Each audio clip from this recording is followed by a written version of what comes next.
Selamat siang. Waalaikumsalam, siang Pak. Salam Pak, siang. Kelompoknya yang mau memaparkan udah siap belum? Kelompok siapa nih? Sekarang materinya ini ya, objek eksternal. Silakan kelompok yang bertugas mana nih? Salah satu itu siapa itu? Halo, kelompok yang bertugas mana? Halo, ya Pak, ini lagi siap-siap. Kelompokmu ya? Iya Pak. Oke. Permisi Pak, saya izin share screen. Oke.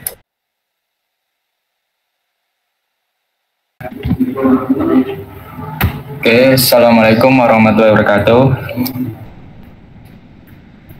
Waalaikumsalam warahmatullahi wabarakatuh. Sebelumnya saya mewakili dari kelompok 10 dan 11 yang akan membahas tentang external 3D objects. Next. Oke, di sini nama-nama kelompoknya. Yang pertama ada Asril, Immanuel, Iqbal, Khairul Anam, Alin Fiton, dan Muhammad Asmi. Oke. External 3D object adalah objek 3D yang berasal dari sumber eksternal yang dibawa ke dalam adegan 3D utama. Objek 3D tersebut berasal dari software 3D modeling, perpustakaan model 3D yang sudah ada, atau repositori eksternal lainnya seperti dari platform GitHub, GitLab, dan lain-lainnya. Contoh untuk software pemodelan 3D yaitu Blender, Autodesk Maya, 3ds Max, Cinema 4D, dan lain-lain. Sedangkan untuk perpustakaan model 3D yaitu Sketchfab, TurboSquid, CGTrader, dan lain-lainnya. Format file external 3D objects dibagi menjadi tiga. Yang pertama ada OBJ, waveform, format teks sederhana yang mendukung geometri dan material. Umumnya digunakan untuk pertukaran data antara aplikasi 3D. Yang kedua ada FBX, Flimbox, format berbasis biner yang mendukung informasi geometri, material, animasi, dan pencahayaan. Dipakai secara luas dalam industri film dan game. Yang ketiga ada STL, stereolithography, format yang umumnya digunakan untuk mencetak 3D, mewakili permukaan objek. Cara memilih format file yang tepat. Yang pertama, sesuai kebutuhan project. Pilih yang sesuai dengan jenis proyek yang sedang dikerjakan. Misalnya FBX untuk proyek animasi kompleks atau STL untuk percetakan 3D. Yang kedua, kompatibilitas perangkat lunak. Pastikan format yang dipilih kompatibel dengan perangkat lunak desain atau game yang Anda gunakan. Yang ketiga ada ukuran file. Pertimbangkan ukuran file karena beberapa format mungkin lebih efisien untuk disimpan atau dimuat. Yang selanjutnya ialah pembuatan objek 3D dalam Blender. Dalam kasus ini kami menggunakan Blender sebagai contoh dalam pembuatan objek 3D. Jadi yang pertama yang dilakukan ialah membuka Blender yang merupakan software pada komputer. Lalu yang kedua, menghapus objek awal. Secara default Blender memuat objek kubus, sehingga jika ingin memulai dari awal dapat dihapus dengan menekan tombol delete atau X. Setelah itu menambahkan objek baru. Yang pertama dilakukan ialah menekan Shift dengan A atau pilih Add di bagian atas layar, lalu pilih objek yang ditambahkan seperti kubus, bola, silinder, dan yang lain. Lalu melakukan modifikasi dan pemodelan objek. Dalam melakukan modifikasi dan pemodelan objek ini, yang pertama dilakukan ialah memilih objek. Lalu yang kedua, menggunakan panel alat atau tool panel di sisi kiri atau tekan tombol Tab untuk masuk ke mode edit, di mana pengguna dapat memodifikasi vertex, edge, atau face dari objek tersebut. Lalu, gunakan alat pemodelan Blender seperti extrude, scale, rotate, dan lainnya untuk membentuk objek sesuai keinginan. Lalu terakhir, untuk memaksimalkan penggunaan Blender, pengguna dapat mempelajari lebih lanjut tentang pemodelan 3D menggunakan Blender. Lalu yang kelima, pengaturan material dan tekstur. Pengguna dapat menambahkan material atau tekstur ke objek dengan menggunakan panel properties di sisi kanan layar. Lalu selanjutnya rendering dan visualisasi. Blender menyediakan opsi untuk melakukan render objek 3D. Pengguna dapat menggunakan render internal Blender atau menggunakan mesin render eksternal seperti Cycles atau If untuk menghasilkan gambar atau animasi. Lalu yang ketujuh, menyimpan proyek. Untuk menyimpan proyek dapat dilakukan dengan menekan Ctrl S atau pilih File, lalu pilih Save As. Lalu melakukan pemilihan terhadap lokasi dan nama file yang sesuai untuk menyimpan proyek Blender yang diinginkan. Yang terakhir ialah mengekspor objek. Setelah selesai melakukan semua proses, pengguna dapat mengekspor objek ke format file yang didukung seperti OBJ, FBX, ataupun STL dengan memilih file ekspor dan ekspor sesuai dengan nama format file yang dibutuhkan.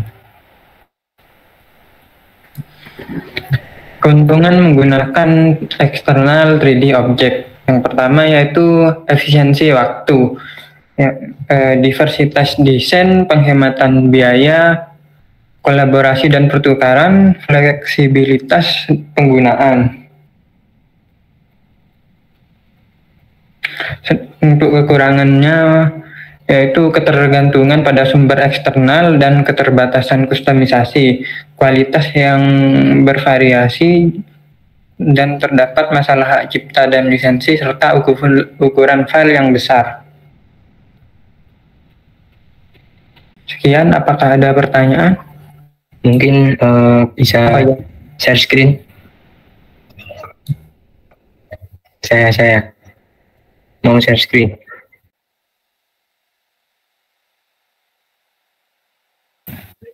Oke, sudah terlihat.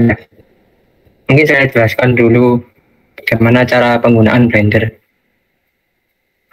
Nah, ini adalah tampilan awalnya, di mana ada sebuah cube, kemudian ada kamera dan light.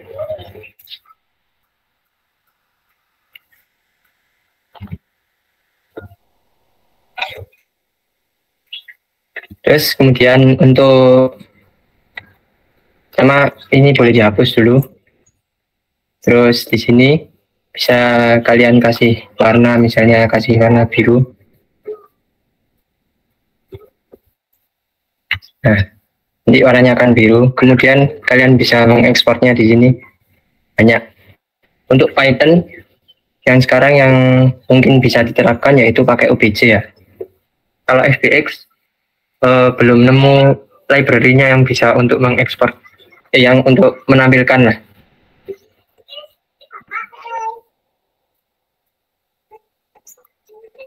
Kemudian di sini kalian save, misalnya cube.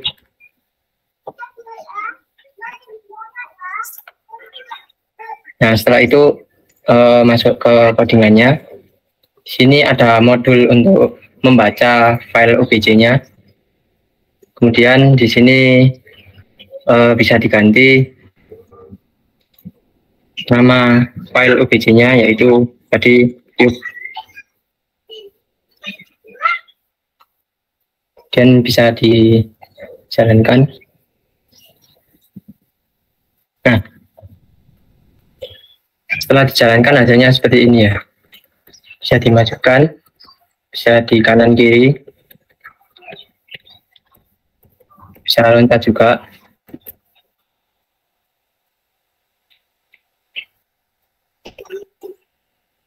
Oke, sekian, terima kasih. Mungkin itu saja yang bisa kami presentasikan. Mungkin dari Bapak maupun teman-teman ada pertanyaan. Bal, mau izin bertanya, Bal. Iya, silakan. Iko, kamu ngerti nggak? Iko pakai software apa tadi sebelum dimulai pakai Visual Studio Code Iko? Iko kalau boleh tahu bisa dikasih tahu ke kita ya. Ayo Bal, mohon jawabannya. Tolong bisa diulang Mas Imam, apa pertanyaannya? Itu mau tanya ke Mas Iqbal langsung, itu software yang digunakan sebelum menampilkan Visual Studio Code tadi pakai itu nampilin rendernya pakai apa? Oh, nama aplikasinya ya Mas? Pakai Blender Mas? Itu langsung bisa langsung bisa diekspor jadiin Python ya tadi? Atau emang ngoding dulu tadi? Izin menjawab ya. Tadi untuk membuat objek 3D-nya itu menggunakan software Blender karena gratis sih pakai Blender itu. Terus tadi setelah diekspor ke OBJ itu nanti di codingannya itu bisa dibaca sama Python-nya pakai modul yang tadi itu, sehingga bisa ditampilkan ke PyBeam-nya. Terima kasih. Apa ada feedback dari Mas Imam? Ya, sebenarnya mau tanya ke kamu, Bang. Nah, ya tadi udah aku jawab tadi. Oh iya Mas Faik, mungkin ada pertanyaan. Aku mau izin tanya, kan tadi kan bisa dibuat animasi 3D, 3D-nya dibuat di Blender kan. Nah, itu diekspor dalam bentuk format OBJ. Nah, itu berarti di Python itu hanya menampilkan dari objek tersebut, atau bisa kayak semacam contoh lah, kita buat animasi di Blender terus nanti kita ekspor OBJ. Nah, itu ke Python-nya itu hanya menampilkan 3D-nya aja, atau bisa sekaligus animasinya? Mungkin itu sih. Oke Mas Faik, terima kasih. Sebentar ya, saya tampung dulu. Mungkin ada pertanyaan yang lain? Saya izin menjawab. Jadi jika kita menyimpan objek dalam bentuk file OBJ, itu animasinya tidak akan tersimpan karena file OBJ hanya menyimpan informasi-informasi penting mengenai geometri dari objek seperti vertex, posisi, tekstur, dan koordinatnya, sehingga tidak dapat menyimpan informasi-informasi animasi yang seperti keyframe atau data-data animasi yang lainnya.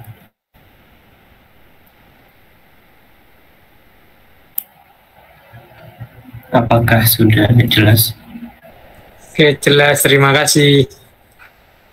Oke, sama-sama Mas Faik. Mungkin ada yang lain? Oke, semuanya udah ya. Jadi kalau materi loading eksternal file ini, kalau kita bikin aplikasi di grafika komputer, sebenarnya memudahkan ya, memudahkan karena kita nggak perlu lagi mikir-mikir, aduh posisi vertex di mana, posisi tekstur harus dijahit seperti apa, itu nggak mikir. Karena membangun modelnya dilakukan di luar, pakai Blender tadi kan.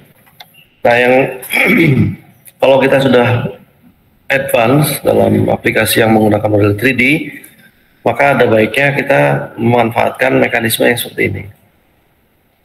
Sehingga model bisa dibuat di luar, terus kita load, dan bisa kita tampilkan dalam aplikasinya.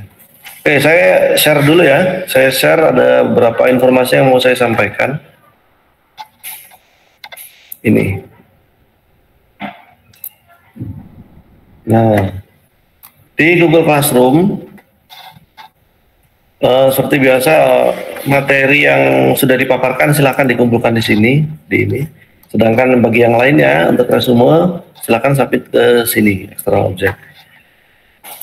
Selain itu ada lagi satu persiapan untuk tugas akhir. Tugas akhir kalian itu bisa dimulai di minggu ini, di mana minggu ini nanti kalian masing-masing kelompok itu akan memilih satu dari sekian judul board game. Nah gini spesifikasinya ya, tiap kelompok memilih satu mini board game. Board game itu kayak catur kayak gitu ya, itu board game. Tuh mana sih? Kita gedein dulu. Nah milih satu board game, kemudian satu kelompok hanya boleh memilih satu, nggak boleh ada yang sama. Board game kalau yang saya beri pilihan di sini tuh ada 10 pilihan untuk kelas B ya, kelas B.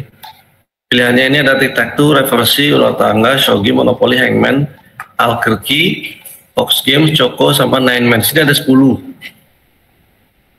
Nah, kalau misalnya kelompoknya lebih dari 10, maka dua kelompok lainnya boleh mencari game lain, board game yang lain yang tidak ada di list yang ada di sini. Di sini, di sini, di sini ya. Ini saya sengaja bagi seperti itu supaya nanti produk game kalian yang sudah jadi itu akan diinstal di PC Lab Game di tempat saya. Nah, nanti semacam katalog begitu ya, katalog game yang ada di aplikasi Python-nya itu bisa dimainkan oleh siapapun yang berkunjung ke lab game gitu. Dan nama kalian nanti juga ada di sana ya, di setiap gamenya harus dilengkapi dengan about itu isinya yang mengembangkan gamenya siapa aja, itu di list di situ. Nah, silahkan nanti hari ini saya ingin kalian kelas B itu memetakan game yang ada di sini kepada kelompok masing-masing. Misalnya tic-tac-toe kelompok berapa, reversi siapa, luar tangga siapa. Dipetakan aja, saya nggak tahu caranya bagaimana, yang penting kalian koordinasi untuk membagi tugas akhirnya supaya semuanya kebagian. Kalau misalnya ada pertanyaan ya, misalnya bingung atau ingin mengkonsultasikan board game yang tidak ada di sini, boleh langsung ke Japri, ke saya, atau di WhatsApp group juga boleh. Di WhatsApp group nanti saya respon. Dan misalnya dari pilihan yang sudah, misalnya kelompok 1 kedapatan ngerjain misalnya alkerki. Ini kan nggak umum. Apa ini alkerki, Pak? Nggak tahu ya. Setelah dipelajari ternyata tetap nggak tahu. Nanti boleh berkomunikasi dengan saya untuk saya berikan penjelasan tentang gamenya. Ini beberapa game ini memang nggak familiar, alkerki atau fox games, tapi basically mereka itu mudah, gampang, rulesnya gampang. Nah, seandainya nih ada game yang misal Monopoli ini kan gede kan, rule-nya kan besar. Kalian kalau mau bikin monopolinya terlalu kompleks untuk kalian boleh bikin monopolinya itu menjadi yang minimized version. Misal monopoli itu ukurannya 10 kali 10 kali 10 kali 10 kan, 10 kota di kiri, di bawah 10 kota kiri, 10 kota atas, 10 kota kanan misalnya. Jadi kecilin jadi 5 kali 5 semuanya, 5 kali 5 kali 5 kali 5. Nah, boleh disederhanakan.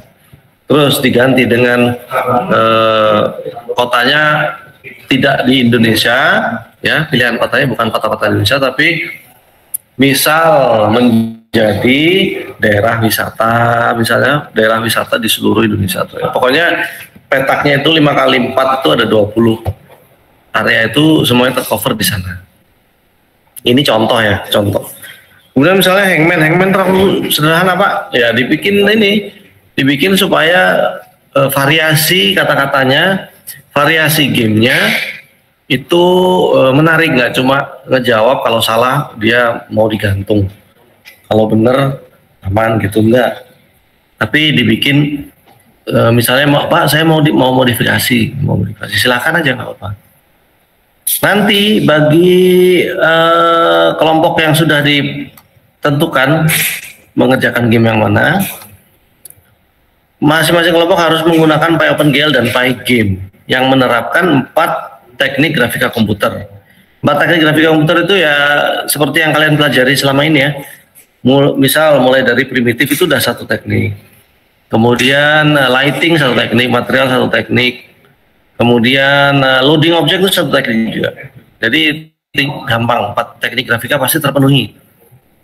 Jangan lupa kalian bikin juga poster digital tentang game yang dibangun ya. Nama gamenya apa, screenshot yang screenshot yang paling bagus, lalu tim pengembangnya siapa saja dan cara bermain.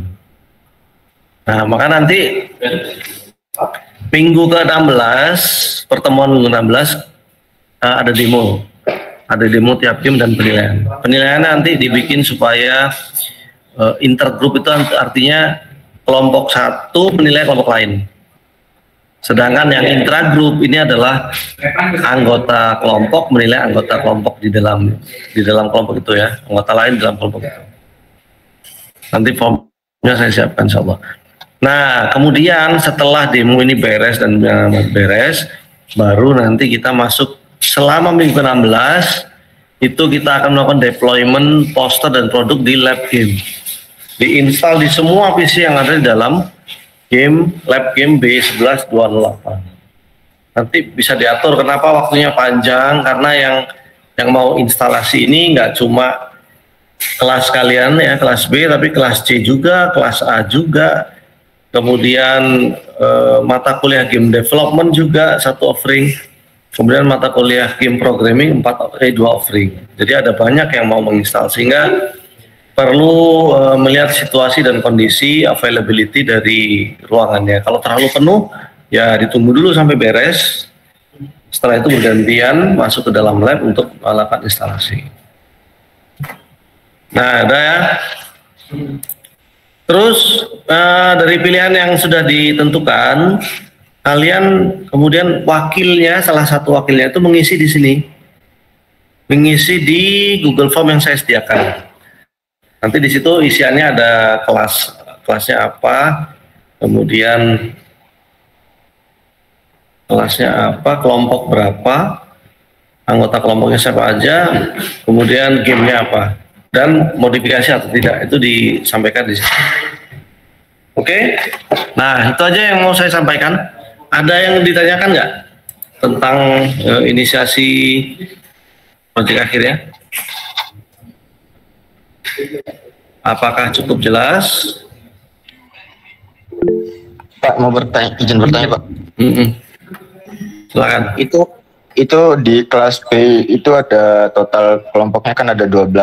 Di total poin gamenya itu ada 10. Nah, yang 2 tadi tuh izin mengonfirmasi Pak, itu yang di 2 kelompok itu ambil poin yang dari kelas lain apa gimana Pak? Ngambil game yang tidak ada di list di sini, dari kelas A, B atau C. Kalau mau dari kelas lain ya? Bukan, dari luar itu semua. Kamu bisa cari di apa ya, googling aja misalnya board game, list of board games, nah keluar semua. Jenisnya macam-macam kok. Misalnya kayak apa, shogi ini variasinya banyak. Kemudian ini ada variasinya. Terus Othello atau reversi itu juga ada variasinya. Variasi artinya hampir sama tapi ada beda rulesnya sedikit, aturannya beda dikit. Kalian cari di sana, kemudian nanti di Google Form-nya dijelaskan ya. Saya kasih pilihan di Google Form tuh game yang mau dikerjakan apa, ada satu pilihan yaitu lainnya. Nah, lainnya nanti dijelaskan judulnya apa, terus di komentarnya apakah dimodifikasi atau tidak, nah, dikasih keterangan di situ. Bisa ya, yang 2 kelompok ini boleh bebas, tapi harus menyesuaikan dengan list yang ada di sini supaya tidak overlapping. Udah clear? Iya Pak, terima kasih Pak. Oke, sip. Kalau udah oke, saya share-nya saya tutup. Kemudian kita ketemu minggu depan. Jadi setiap minggunya nanti itu kalian melaporkan progres pekerjaannya ya, progres pekerjaannya. Caranya bisa luring, bisa daring. Nanti kita sepakati. Progresnya bisa dilaporkan setiap pertemuan itu, nanti masing-masing kelompok maju ke saya untuk menunjukkan progres pekerjaannya. Nah, dari situ nanti kita lihat kompleksitas, kecepatan, kemudian apa ya, banyak faktor yang bisa dilihat dari progresnya itu. mungkin ada penyesuaian. Oh, rule-nya terlalu besar nih, udah dikurangi. Misalnya gitu. Nah, seminggu ini kalian expand dulu ya, eksplorasi dulu dari tugas akhir yang dipilihkan, nanti seperti apa pengerjaannya itu dilihat di minggu depan. Oke ya. Nah, kalau gitu saya akhiri dulu. Terima kasih semuanya. Wassalamualaikum warahmatullahi wabarakatuh. Selamat sore. Saya undur diri. Waalaikumsalam warahmatullahi wabarakatuh. Sore. Waalaikumsalam.